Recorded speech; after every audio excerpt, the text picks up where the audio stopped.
Hola y bienvenidos a Cómo molan los cómics. Yo soy JM y hoy vamos a hacer un vídeo en el cual vamos a hablar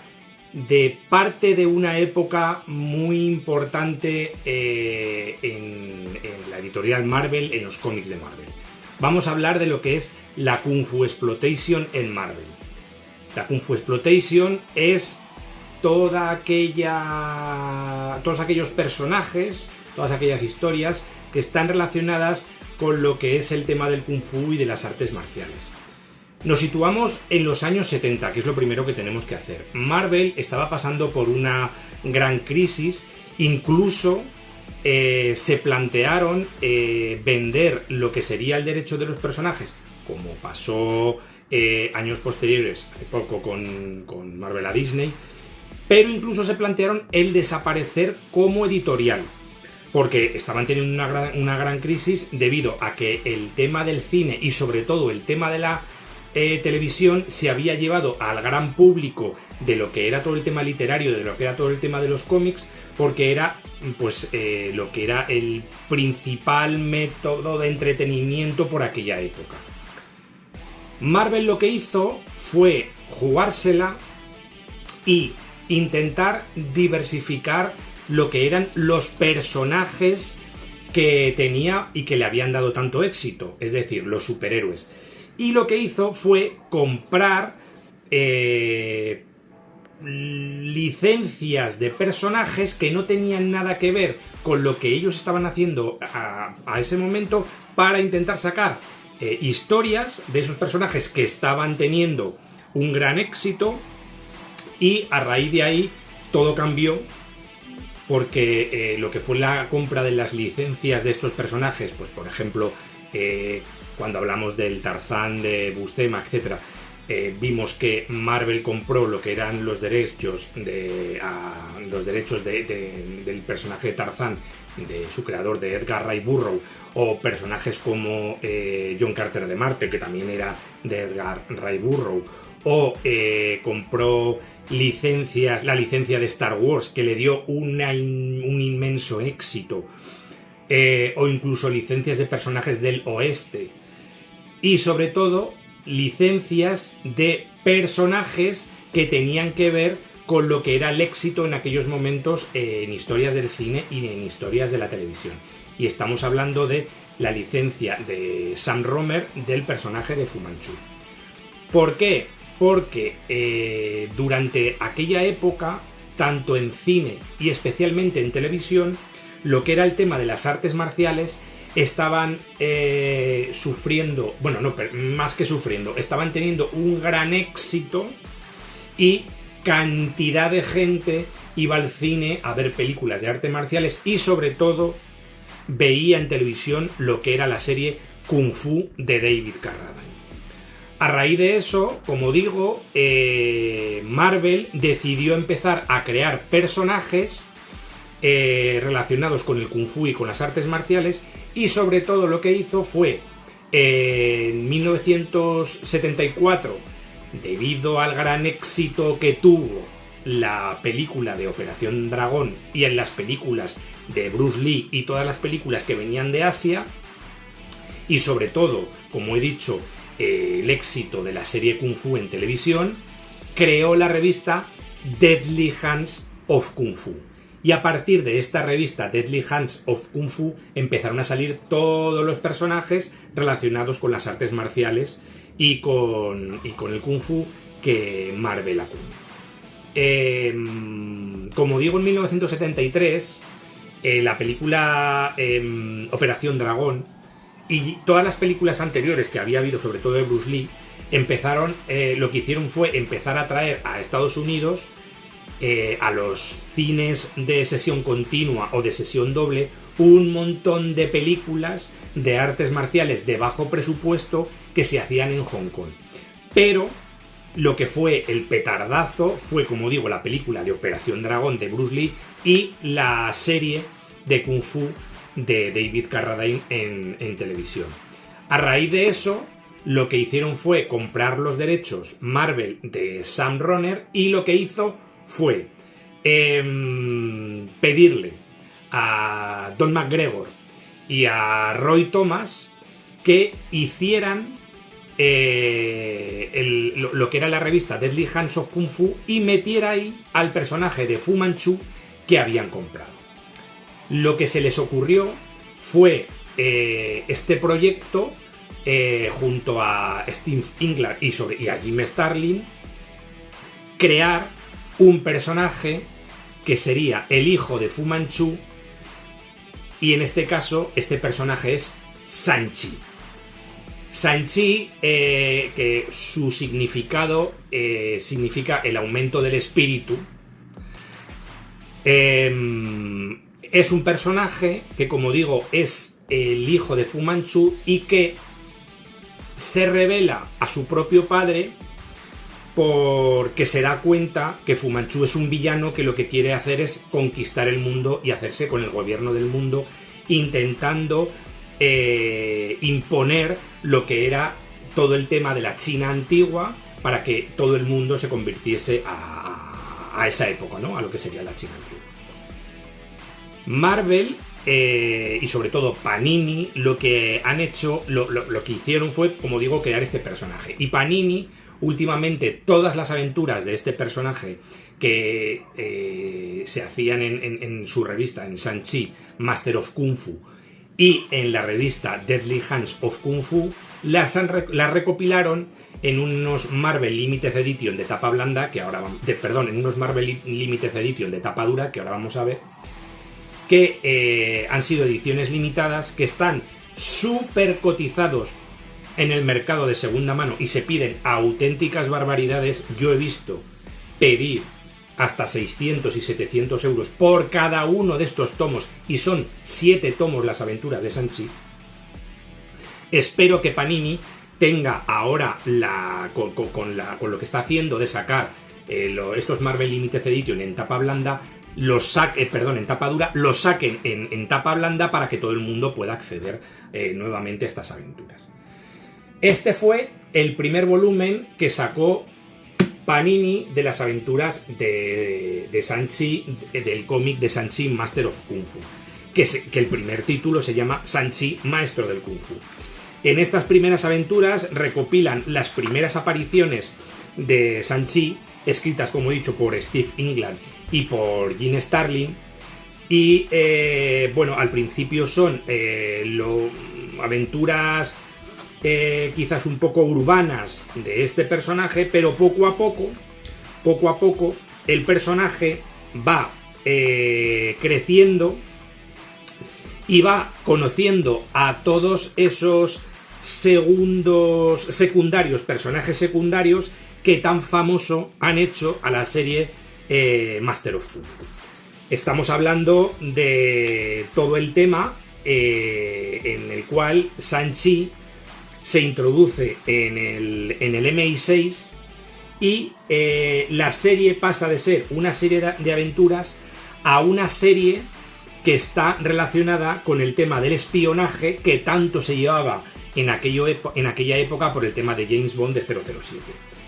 007. Como digo, Shang-Chi se introduce en el tema del MI6 tras conocer a Nylan Smith, que es, dijéramos, el personaje que trabaja en el MI6 y que convence a Shang-Chi para que trabaje para él. Aquí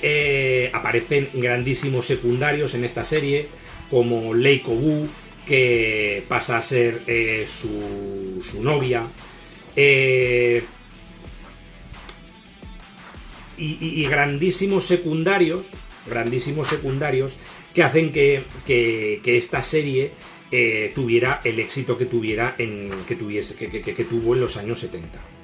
Como digo, el primero de los volúmenes empieza con las aventuras de lo que es Shang-Chi, y poco a poco aparece el guionista Paul Gulacy, el dibujante Paul Gulacy y el guionista Don Moens, que crean lo que es los voy a ir aquí dejando porque si no se me caerán esos mogollos. porque crea lo que es la grandísima etapa de Sanchi, en el cual pues corre sus grandes clásicas aventuras. La época de Moenchi de Gulashi es la época que Sanchi más se parece a Bruce Lee. Fijaros en imágenes como esta, en viñetas como esta. Y como digo, torna a lo que es el tema del espionaje y las aventuras en esta época, en los años 70, pero en el tema del, como digo, en el tema del MI6. Aparecen también grandísimos villanos, como por ejemplo pueden ser Puños de Navaja, o como por ejemplo puede ser Gato, que Gato también es uno de esos personajes de artes marciales que recurrentemente aparecen en muchos cómics que están creados, que están hechos en lo que es las artes marciales. Además tiene una grandísima saga con Bruce Lee, o sea, perdón, con Sanchi, que es maravilla pura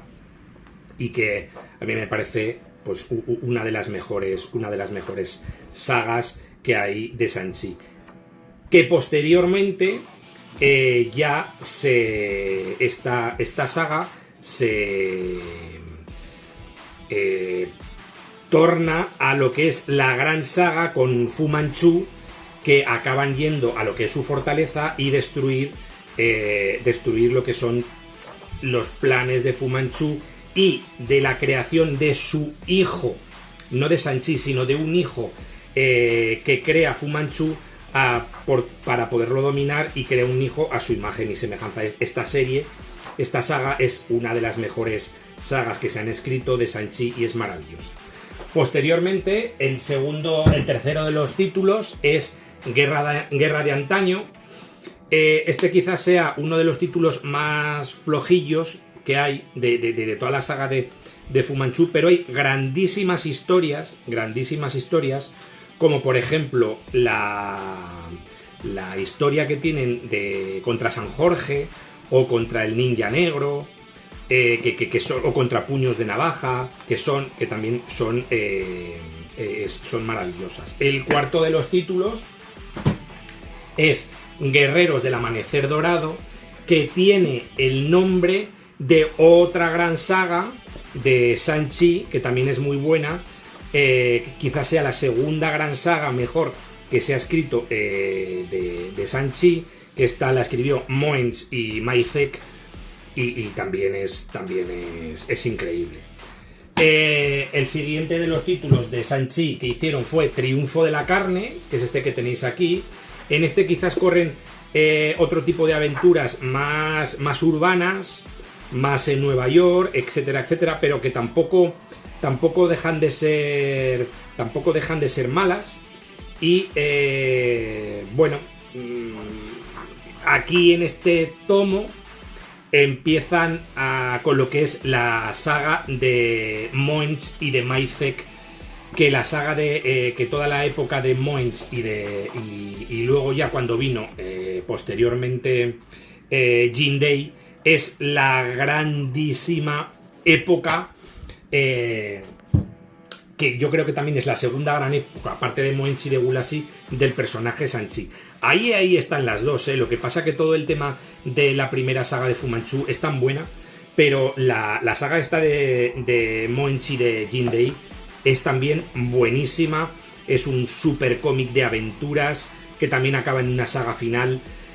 Y a mí me encanta, que es toda la saga de lo que es Carne de mi carne, etcétera, etcétera, que aquí se llama Un sencillo resultado de haber vivido. Y finalmente, el último de los tomos es Cruzando las líneas, que aquí ya habla de lo que es la época final de la serie de Sanchi Master of Kung Fu. Nos trae especiales y nos trae lo que son algunas de las aventuras actuales, y sobre todo la época de Master of Kung Fu que hicieron en el sello Max, que también es una gran aventura, escrita también y dibujada por Moenchi Gulashi. Como digo, en la serie, en aquella época, en la revista Master of Kung Fu, aparte de Sanchi, crearon otros personajes. Otro de los personajes que crearon fueron los hijos del tigre, recopilado en este pedazo de tochaco por parte de Panini, en el cual, además de las aventuras de los hijos del tigre, nos vienen lo que son artículos que sacaban y que hablaban de las artes marciales en la revista de Deadly Hands of Kung Fu. Aquí nos hablan de estos tres personajes, que estos tres personajes están inspirados totalmente en lo que es la película de Operación Dragón, porque aparece un personaje caucásico que es un actor de película, un personaje negro y que es un afroamericano, que es Abe Brown. El personaje de las películas es Robert Diamond, y un personaje de origen chino, que es Lin Sun, como los tres protagonistas de la película de Operación Dragón. Y aquí estos tres personajes que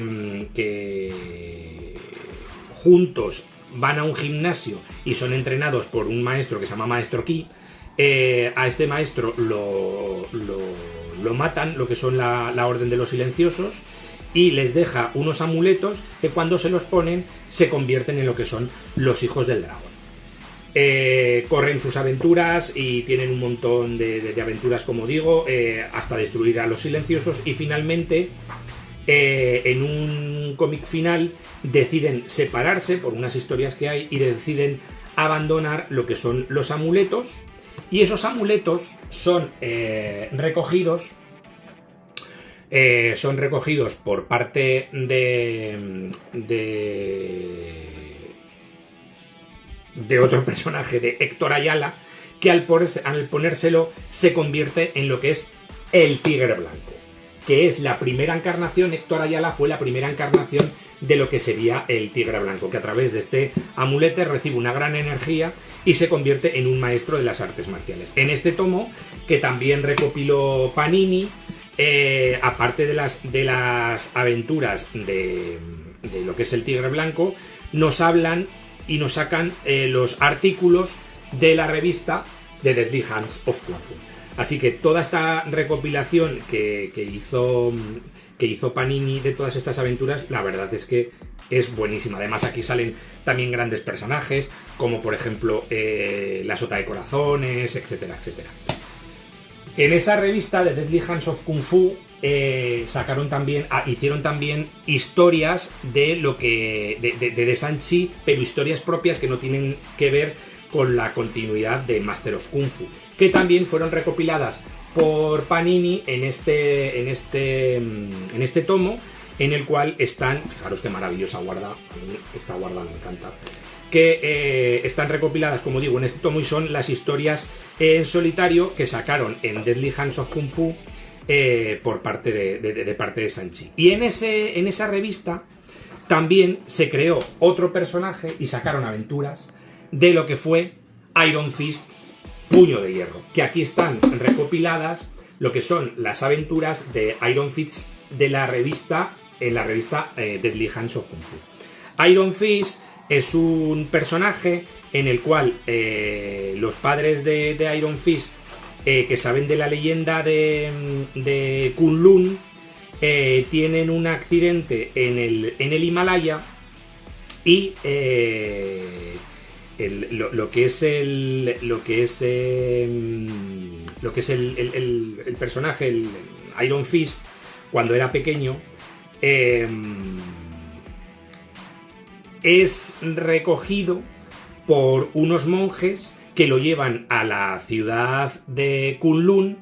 y en la ciudad de Kunlun es entrenado en las artes marciales hasta descubrir lo que es el secreto del Puño de Hierro, del Iron Fist, y convertirse en lo que es el personaje.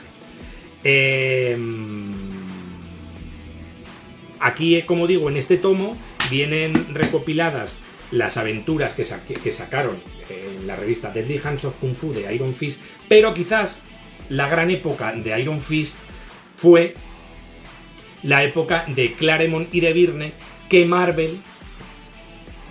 hizo en los años 80 y que Panini nos trajo en este Omnigol maravilloso, que a mí me costó conseguirlo una eternidad porque estaba agotado, y al final lo pude conseguir pagando un precio alto, pero es que esto es maravilla pura. Lo que es el puño de hierro de Claremont y de Byrne, esto es maravilla pura. Y ahora lo han sacado en Panini nuevamente, en un tomo de tapa blanda. Y bueno, pues estas aventuras son las aventuras clásicas de Iron Fist en lo que es el Marvel de los años 80. Y aquí, en este cómic, aparece lo que es la unión con Power Man, que se convertirían en los héroes de alquiler, y que también Panini recopiló en este otro tomo, que es el tomo de Power Man y Puño de Hierro, donde nos sacan todas las aventuras que corrieron como los héroes de alquiler en Marvel. Este cómic, aquí hay más autores. Tenemos a Paul Duffy, a Bonetti, y un montón más de autores. Y como digo, esto es la época de héroes de alquiler, del Heroes of Hire, de Puño de Hierro y de Power Man. Mención aparte, están los dos tomos que de momento ha sacado Panini de lo que son las aventuras de Luke Cage, de uno de los integrantes de Héroes de Alquiler, que es este de aquí, que es Del Infierno un Héroe, y este de aquí, Llamadme Power Man. Lo que pasa que estos dos volúmenes no están englobados en lo que sería el tema de la Kung Fu Exploitation, porque aquí quizás estén más englobados en lo que es todo el tema de la Blaxploitation, que es todo el tema de las historias de los personajes de color, que tuvieron también un gran apogeo en los años 70 a raíz de películas como Shaft, etcétera, etcétera. Y que Marvel también supo adaptar a lo que eran los cómics con personajes, pues como digo, Power Man, o el Halcón, o Black Goliath, etcétera, etcétera. Pero volviendo a lo que es la Kung Fu Exploitation, estos serían los principales personajes que Marvel trató en toda aquella época, hasta que llegó más o menos los años 80, que todo el tema de las artes marciales fueron ya un poco más de capa caída, y que ya en los cines no había tantos estrenos de películas de artes marciales. Las películas que había en cines de sesión doble o de sesión continua, que venían de lo que era Asia, ya no tenían tanto tirón, y por lo tanto no se estrenaban esas películas de bajo presupuesto que se hacían en Hong Kong. Y todo este tema fue de capa caída, y estos personajes fueron poco a poco quedando como personajes secundarios. A mí particularmente personajes como Shang-Chi, como Power Man, como Iron Fist me parecen indispensables. Pero personajes como por ejemplo lo que son los Hijos del Tigre o el Tigre Blanco, etcétera, etcétera, ya quizás hayan desaparecido un poco, se hayan quedado por ahí como personajes recurrentes y personajes secundarios. Y bueno, pues esto es principalmente toda la época del Kung Fu Exploitation que hubo en Marvel en los años 70, con la maravillosa revista Deadly Hands of Kung Fu, con todas las historias que hubo de Shang-Chi con sus aventuras, de Power Man y de Iron Fist, de los Hijos del Tigre Blanco, etcétera, etcétera, de Gato, etcétera, etcétera. Bueno, pues como digo, esta fue una grandísima época. Toda esta época la Panini la ha recopilado en tomos de Marvel Limited Edition y en los Omnigol. Espero que algún día, por ejemplo, las historias de Shang-Chi y las historias de los Hijos del Tigre y las historias del Tigre Blanco, etcétera, las saquen en los Marvel Limited Edition de tapa blanda, porque como digo, hay una grandísima especulación en el mercado de segunda mano. Yo tuve la suerte de irmelos comprando conforme fueron saliendo, pero es que ahora el acceder a estos títulos es prácticamente imposible si no pagas un pastizal, que yo pagar 600 y 700 euros por un tomo, como he visto que piden por tomos de Shang-Chi me parece una locura. Así que nada, espero que os haya gustado. Como siempre os digo, tenéis los comentarios para que hablemos de esta época, para que me digáis qué personaje de la Kung Fu Exploitation os ha gustado más, qué personaje o qué historia de Shang-Chi o de otros personajes os han gustado más, que hablemos un poco de lo que es todo el tema de la Kung Fu Exploitation en Marvel. Y nada, pues para eso tenéis los comentarios. Gracias a todos los que me escribís. Y como siempre os digo, suscribiros, que esto es gratis, que lo hago por afición, leed mucho y pasarlo muy bien leyendo. Hasta el próximo Como Molan los Cómics.